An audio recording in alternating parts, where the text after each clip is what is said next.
안녕하세요. 역설의 박덕규입니다. 오늘은 지난 시간에 이어서 환단고기 위서론에 대해서 들어보고 또 이 잘못된 부분들을 조목조목 이렇게 따져보는 그런 시간을 갖도록 하겠습니다.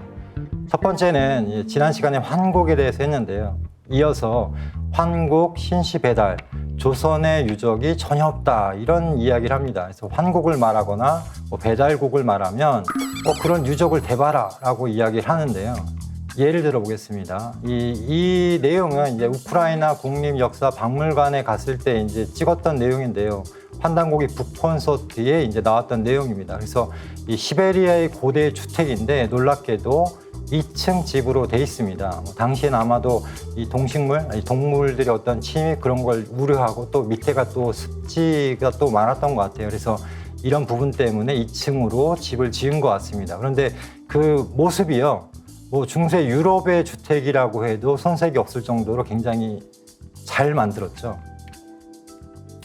자, 그런데 이걸 보다가 제가 이번에 일본에 답사를 갔을 때 이 오른쪽에 있는 그 에다 후나야마 고분인데요.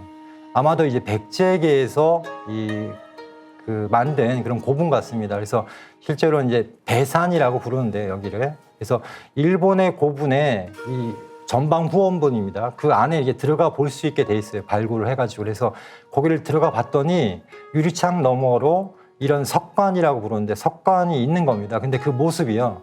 왼쪽에 6,000년 전에 그 시베리아에 있던 2층 집과 동일하죠. 왜냐하면 삼각형 모양의 지붕, 그리고 그 지붕에 뚫려 있는 이 원 모양의 그런 어떤 창문 같은 것, 그리고 이제 전체적인 밑에 이제 사각형 모양의 문과 이 구조가 굉장히 똑같죠. 그래서 깜짝 놀랐거든요.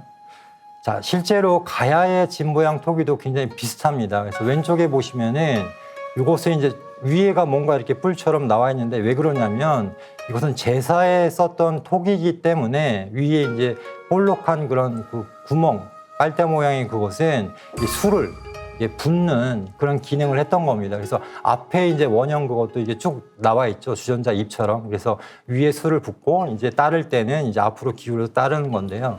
재료용 토기이기 때문에 그런데 실제로는 앞에 봤던 그 어떤 집, 6,000년 전의 집과 그리고 에다 후나야마 고분의 그런 석관과 똑같이 생겼습니다. 근데 다만 여기는 보시면 오른쪽에 보시면은 여러 이제 가야의 집 모양 토기들이 있는데 이 가운데도 이렇게 뚫려가지고 사다리를 타고 올라가게 돼 있습니다.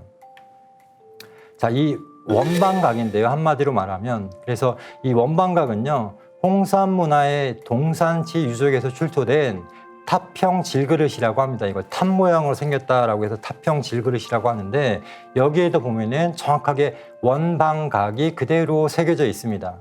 자, 이 토기의 질그릇의 용도는 무엇일까요? 보면은 이게 물건을 담기도 어렵고요. 그죠? 위에가 막혀 있으니까. 그리고 중간에 이제 구멍이 뚫려 있으니까 도대체 뭘 하는 용도인지 모르겠는데 이 질그릇의 용도는요. 이 재단의 중심부에서 출토가 됐습니다. 그게 무슨 얘기냐면 당시에 아마도 이 태양의 그런 각도 그런 것들을 계산을 해서 지금의 해시계 같은 그 조선시대 해시계 같은 그런 기능을 했던 것으로 이렇게 추정하고 있습니다.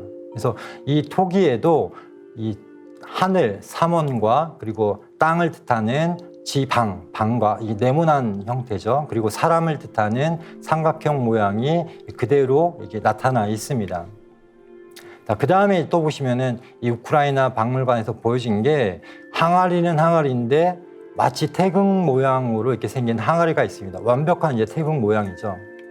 그래서 마찬가지로 이것도 왼쪽에 보시면은 마야 문명에서 나온 그 태양의 신상에 토토나카나판에 있는 태극 문양을 또 연상을 시킵니다.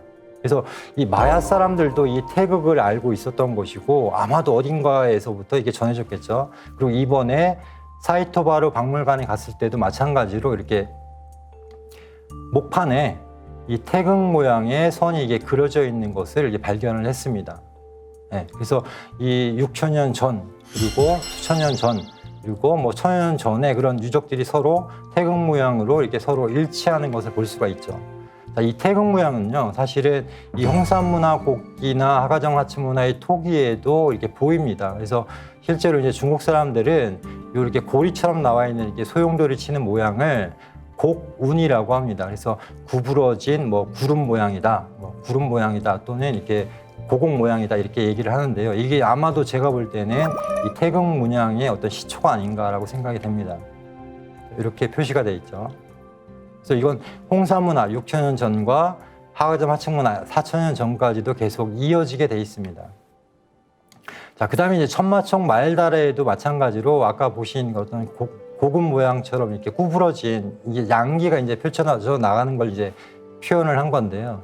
왼쪽에 보시면은 세계의 모든 문양이라고 해서 고대의 그 원십자와 원십자의 끝에 이제 지금 뭐랄까요, 양송이 버섯 그것처럼 이제 단면처럼 이렇게 구부러진 그런 모양이 나오는데요. 그게 이 신라의 천마총의 말다래에도 똑같은 문양이 이게 보여지고 있습니다. 그리고 이 문양 뒤에 보시면은 잘 보시면은 꽃이 이제 새겨져 있고요. 가운데에 보통 이제 뭐 천마라고 하는데 실제로는 이제 기린입니다. 이 말뿔이 있기 때문에 기인으로 보여지는데요. 이런 것들이 이제 서로 이 세계의 모든 문양은 아마도 몇천 년, 6,000년 전의 어떤 그런 문양인 것 같아요. 근데 오른쪽에 1,000년 전에 그런 천마총 문양과 이게 일치하는 것을 이렇게 볼 수가 있습니다. 그다음에 또 러시아의 또 고대 유물에서 또 이제 특징적인 것이 우물정자, 실제로 이제 그 원십자 문양이라고도 할 수가 있는데 우물전자 문양이 새겨진 그려진 그런 토기가 나왔습니다.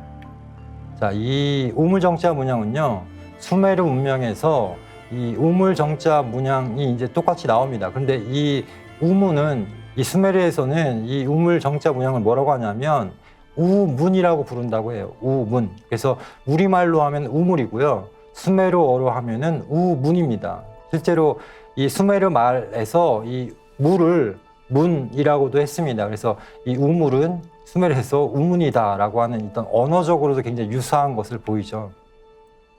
홍산문화의 옥기에도 보면은 이마에 이 태양신을 상징하는 옥기인데요. 머리에 보면은 우물 정자가 이렇게 살짝 기울어져 있습니다. 자, 그리고 잘 아시는 것처럼 이 경주 박물관에 가면 호명 그 어떤 그 그릇이 있는데요. 거기 뒷면에 보면은 우물정자를 기울인 문양이 보입니다. 이건 이제 보통 고구려의 표식이다라고 이야기를 하는데요.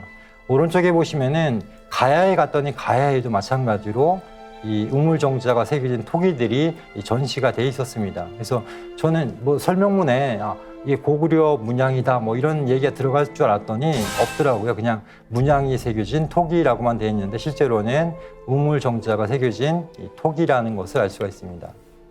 그 다음에 마찬가지로 일본 답사 갔을 때 제가 좀 눈여겨본 것 중에 하나가 뭐냐면 구마모토 현립박물관을 갔을 때 여러 석기가 이제 전시가 돼 있었는데 그 중에 하나가 이제 돌로 만든 원십자 문양의 그런 석기가 나온 겁니다. 그래서 설명문에도 십자형 토기다, 십자형 석기다라고 이렇게 되어 있는데요. 이 원십자 문양이 아마도 전 세계에서 발견이 되는 것 같아요. 그래서 오른쪽에 사이토바루 박물관에 갔을 때도 말 장식 중에 이제 원십자 문양으로 한 그런 말 장식이 있는 것을 봤습니다. 그래서 이 원십자 문양은 석기 시대에 이미 나왔던 것이다라는 걸 알 수가 있고요. 그 다음에 이 고대 제천단을 봐도 굉장히 유사한 걸 알 수가 있습니다. 그래서 그 첫 번째로 이 흑해 천신단을 보면은 이 흙으로 쌓았죠. 흙으로 이제 3단으로 해서 원형 모양으로 이제 신단을 쌓고요. 주변에는 이렇게 돌을 쫙 이렇게 도열을 해놓고 큰 돌을 이제 고인돌이라고 합니다. 이걸 고인돌, 뭐 갬돌이라고도 하는데요. 고인돌을 이렇게 무너지지 않게 이렇게 세워놨습니다. 근데 첫 번째는 이 말씀드린 것처럼 고인돌이 괸돌이 우리 고구려의 장군총에도 똑같은 모양으로 이렇게 놓여져 있죠. 이것도 마찬가지로 뭐 그 돌로 만들었기 때문에 무너질 염려가 훨씬 적은데도 불구하고 이 고인돌을 이렇게 옆에 누워놓은 것은 그 전부터 내려오던 어떤 문화이기 때문에 이렇게 한 걸로 보이고요. 그 기원을 살펴보면은 러시아까지도 이제 올라가는 것입니다. 시베리아까지도 올라가는 것입니다. 그 다음에 이 천신단 주변에 쭉 돌을 이게 세워놨는데요. 자, 오른쪽에 보시면은 이것은 이 우아량 유적에서 발견된 천신단입니다. 그래서 이 하늘을 뜻하는 이 동그란 원의 단은 3단으로 되어 있고요. 그 다음에 땅을 뜻하는 네모난 그런 지단이 있고요. 그다음에 거기에 이제 합일된다는 의미로 아마 쓰인 것 같은데 이 사람들의 이 무덤이 그쪽에 이제 조성이 돼 있습니다. 그런데 이 지단, 방형의 지단을 보면은 그 가장자리에 이렇게 통영톡이라고 합니다. 이 무저형 톡이라고도 하는데 바닥이 없는 토기를 쭉 세워놨습니다. 그래서 이것은 뭐냐면 하늘과 땅과 이렇게 소통한다. 하늘과 땅과 통한다라고 하는 의미로 이렇게 토기를 쭉 세워놓은 겁니다.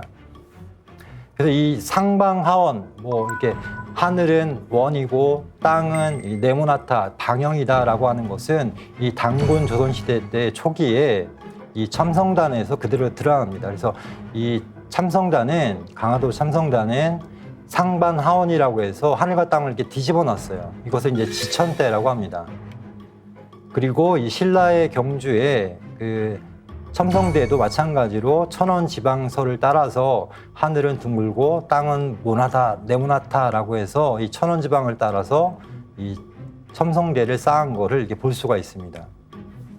자, 또 일본 얘기를 또 하겠습니다. 그래서 구마모토 현립 장식고분 박물관을 갔을 때 지금 우리가 이제 일본에서는 전방 후원분이라고 하는데요. 이 원과 방 또는 각형이 서로 결합된 것을 이 뭐 전방 후원분이라고 합니다. 그런데 이 전방 후원분이 이제 어떻게 변천했는가를 이렇게 보여주는데요. 보시면은 결국은 원방각입니다. 천부경에서 주로 이제 나타낸 게 하늘과 땅과 사람인데 그것을 이제 표시하는 그 상징이 바로 원방각인데요. 그 원방각 여러 가지가 이제 결합이 되면서 이 전방 후원분이 이렇게 나오게 됩니다. 그래서 이 원방각은 오른쪽에 보시면은 사진으로 찍은 건데 마찬가지로 하늘을 상징하는 원은 무조건 이렇게 3단으로 돼 있습니다. 그래서 3원이고요. 또 아까 보여드린 그런 양기가 이렇게 표출되어 나오는 그런 문양도 마찬가지로 보여집니다. 자, 구마모토 현립박물관에 좀 굉장히 흥미로운 내용들이 있더라고요. 그게 뭐냐면 첫 번째 보시면은 배가 있는데요. 배 위에는 태양이 떠 있고 배 중간에 말을 실었습니다. 이 얘기가 뭐냐면 말을 탄 군대가 말을 탄 사람들이 일본 열도로 건너온 과정을 이제 표시를 한 겁니다. 근데 이 사람들이 뭘 갖고 왔느냐? 가운데 보시는 것처럼 원방각 문화를 갖고 왔습니다. 그래서 이 장식고분은 말 그대로 이쁘게 뭔가를 이렇게 색칠을 했다, 장식을 했다라고 해서 장식고분이라고 하는데 장식고분은 다 원방각으로 이게 그림을 그려놓고 표시를 해놨습니다. 그리고 오른쪽에 보면은 박물관 바깥에 그 전시관 바깥에 이제 쭉 전시가 되어 있는데 뭐냐면 석관인데요. 이렇게 배를 타고 오는 형상으로 다 배치를 해놨어요. 그래갖고 이 사람들이 저 일본 열도 밖에서 쉽게 얘기하면 한반도죠. 사실은 한반도와 북부 쪽에서 배를 타고 일본 열도로 건너온 것을 마치 상징처럼 이렇게 표시를 해놓은 것입니다.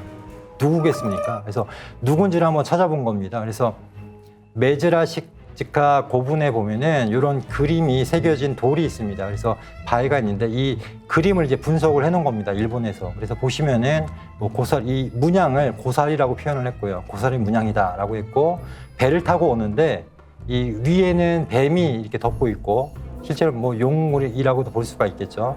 앞에는 그 까마귀가 이제 인도를 하고 두꺼비도 있고요. 그다음에 새도 있고 또 말을 배를 타고 오는데 왼쪽에는 태양, 오른쪽에는 달이 이렇게 그려져 있습니다. 그리고 가운데에는 활을 이렇게 표시하는 것 같아요. 활통을. 그래서 이걸 이제 해석을 해보면 이게 뭔가 뭐 같습니까 이게?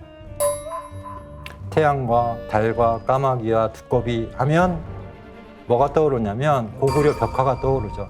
고구려 벽화에 보시면은 삼저고라고 해서 우리가 태양 속에 새, 삼저고가 있고요. 그 다음에 달 속에 두꺼비가 있습니다. 그래서 이 달 속의 두꺼비는 나중에 토끼와 두꺼비로 이렇게 바뀌게 되죠. 그랬다가 더 나중에는 이제 다른 이제 사신도로 바뀌게 되는데요. 이거랑 똑같죠. 그래서 이 달 밑에는 두꺼비가 그려져 있고 태양 밑에는 새가 그려져 있습니다. 그리고 이 태양과 달도 마찬가지로 셋으로 이렇게 나뉘어서 이렇게 표시가 되어 있습니다.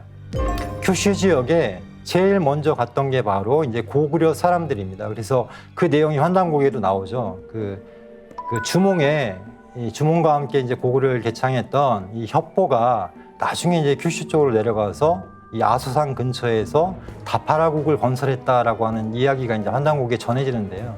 그 내용을 이제 입증해주는 그 후에 이제 계속해서 고구려 사람들이 이제 큐슈로 건너가는, 물론 고구려뿐만이 아니라 백제, 신라, 가야 사람들이 계속 이제 건너가게 되는데요. 개척을 하게 되는데 이 고분 그림에서 알 수 있는 것은 고구려 사람들이 이쪽으로 이 개척을 떠나서 정착을 해서 이제 문명을 꼽혔구나라는 걸 알 수가 있는 것입니다.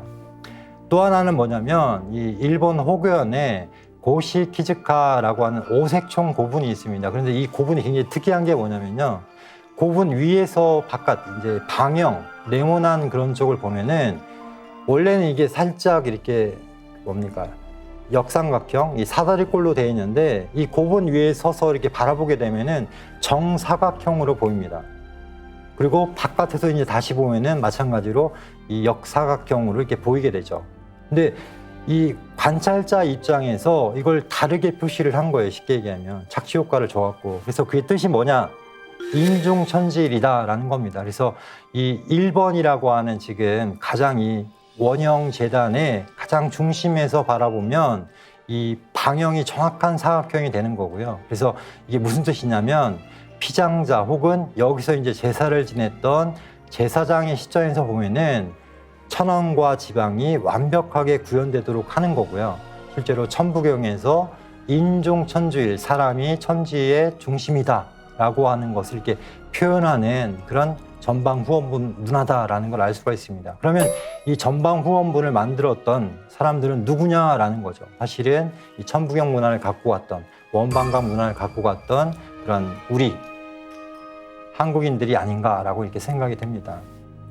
자, 그 다음에 조금 민감한 문제인데요. 사실은 치우천왕은 우리 조상이 아니라 중국 남방 묘족이 또는 남방족이 모셨던 괴물이다라고 이야기를 합니다. 그래서 이런 만화까지도 나왔어요. 네이버 웹툰에는 뭐 치우라고 해서 피칠갑을 하고 6개의 팔에 뭐 잘린 머리통을 든 괴물, 악기처럼 이렇게 묘사를 했는데요. 우리나라 사람이 그린 겁니다. 근데 이제 치우를 우리 조상으로 안 보고 중국의 어떤 괴물 뭐 이런 걸 이제 생각을 하고 그린 것 같아요. 자, 김인희 씨라고 이제 이 사람이 이런 책을 썼습니다. 치우 오래된 역사병이라고 해서 신화 전설상의 인물인 치우에게 이 우리 조상이다라고 해서 역사적 의미를 부여했다. 그래서 유사 역사학, 뭐 사이비 역사학이 이런 쪽으로 얘기를 한 것은 병이다, 말 그대로. 그래서 치우에 대한 역사병이다. 그래서 실제로는 치우는 괴물이다라고 이야기를 하는데요. 민족사학 또는 민족사관으로 이렇게 역사를 보는 분들은 이 치우천왕이 누구냐? 바로 박달국, 배달국의 14대 자오지 환웅을 치우라고 불렀다라는 것입니다. 그래서 어느 게 맞느냐 했을 때 많이 자세하게 얘기하면 너무 길어지기 때문에요. 두 가지 기록만 예를 들겠습니다. 만약에 정말로 치우가 괴물이었는가 아니면 우리가 얘기하는 것처럼 배달국을 다스렸던 천왕이었는가라고 했을 때 이 두 가지 기록을 보면 명확하게 나옵니다. 어떻게 되어 있냐면 옛적의 황제, 헌원을 말하죠.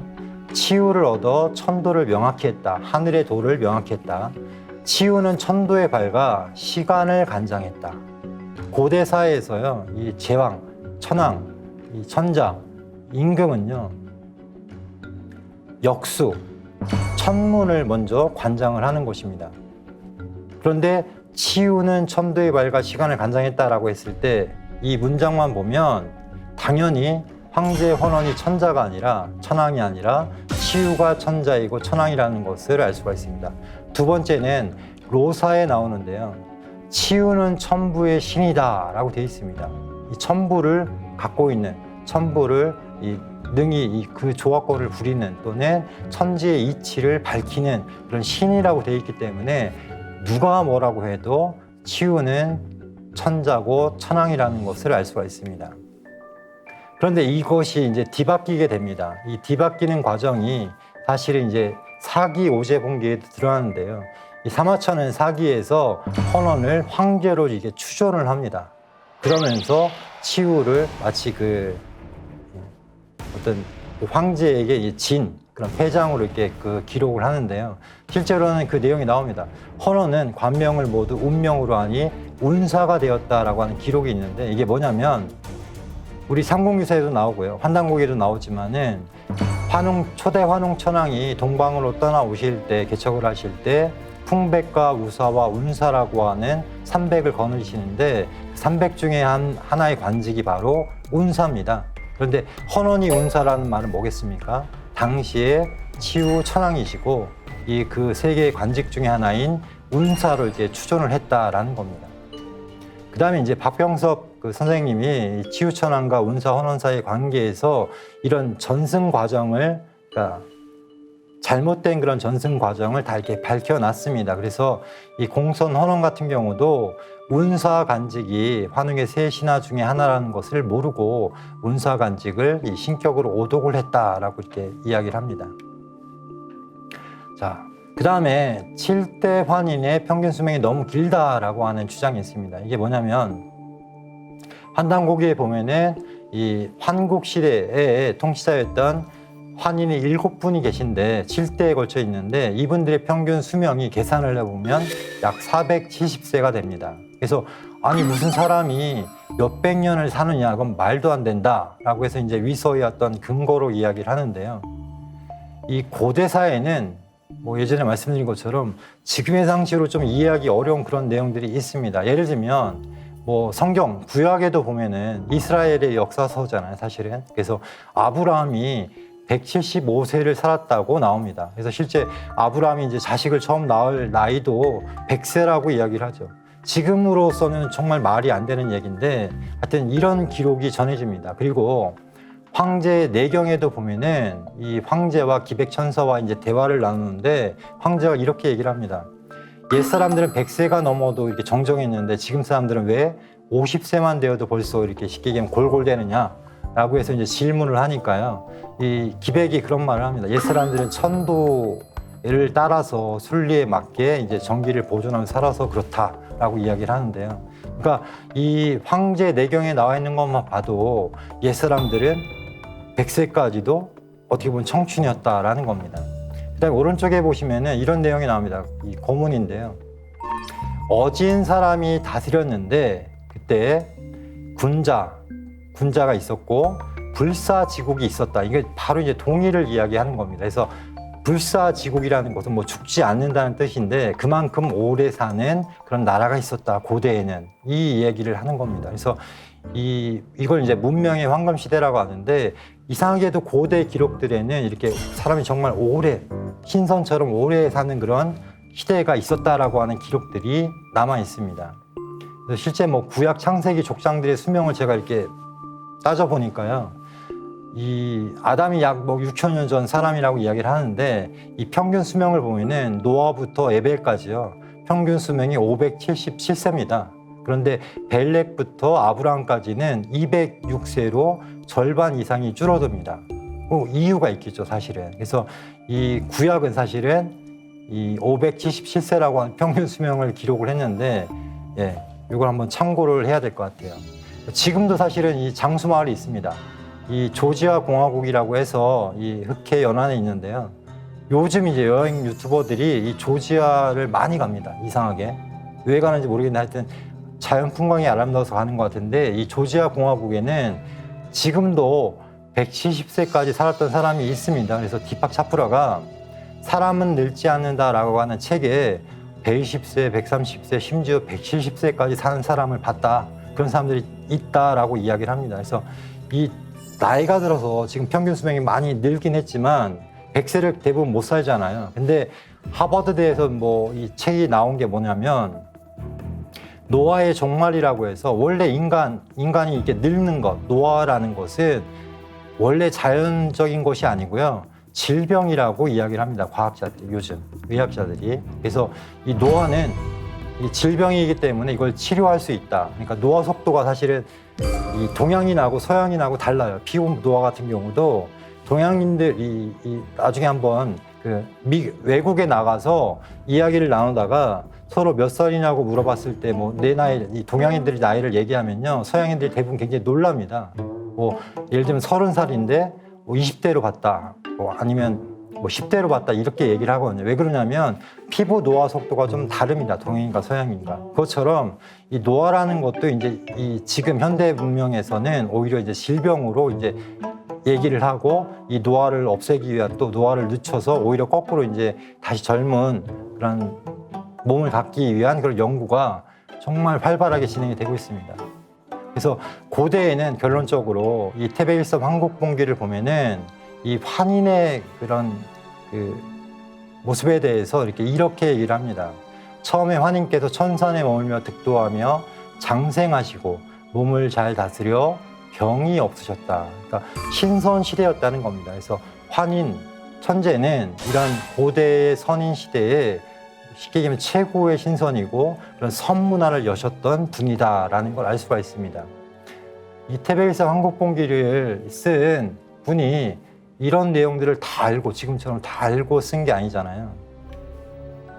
그 다음에 이제 환단고기를 이일위 선생이 만든 뭐 태백교의 경전이다라고 이야기를 합니다. 그래서 이 내용은요, 이 중국의 이제 환단고기를 원문을 이렇게 올려놨더라고요. 근데 거기에도 보면 그 원문을 올린 사람이 이 환단고기는 이일위라는 사람이 자신의 종교인 태백교를 전파하기 위해서 만들었다. 뭐 이런 얘기를 써놨더라고요. 그래서 이게 정말 사실인가 한번 보겠습니다. 단군세기를 저술한 행촌 이암 선생이 쓰신 책이 3권이 있는데요.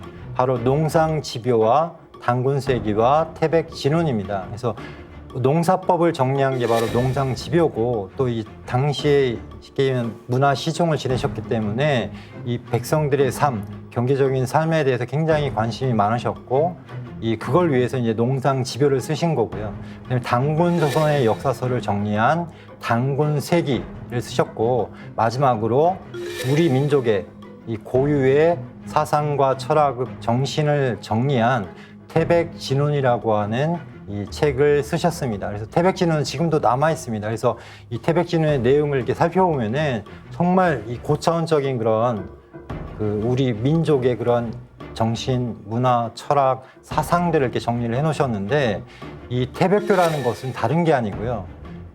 태백의 참된 가르침이라고 하는 태백진운의 뜻을 조금만 이름을 바꿔서 태백교라고 한 것뿐입니다. 그래서 태백의 가르침이라는 뜻이고 만약에 정말로 이일위 선생님이 어떤 종교를 만들려고 했다면 그런 활동을 하고 행동을 하고 어떤 전파를 해야 되는데 전혀 그런 행동이나 어떤 행적이 전혀 보이지가 않습니다. 제자들조차도 뭐 그런 내용을 얘기한 적도 없고요. 그래서 이 태백교라는 것을 마치 종교로 만드는 것은 위설론자들이 이 환단고기를 공격하기 위해서 또는 이일위 선생을 공격하기 위해서 뭐 거짓으로 만들어낸 그런 뭐 한마디로 거짓말에 불과하다라는 것입니다. 자, 오늘은 환단고기 위설론 이 2번째 시간을 가져왔습니다. 다음 시간에 또 말씀드리도록 하겠습니다. 감사합니다.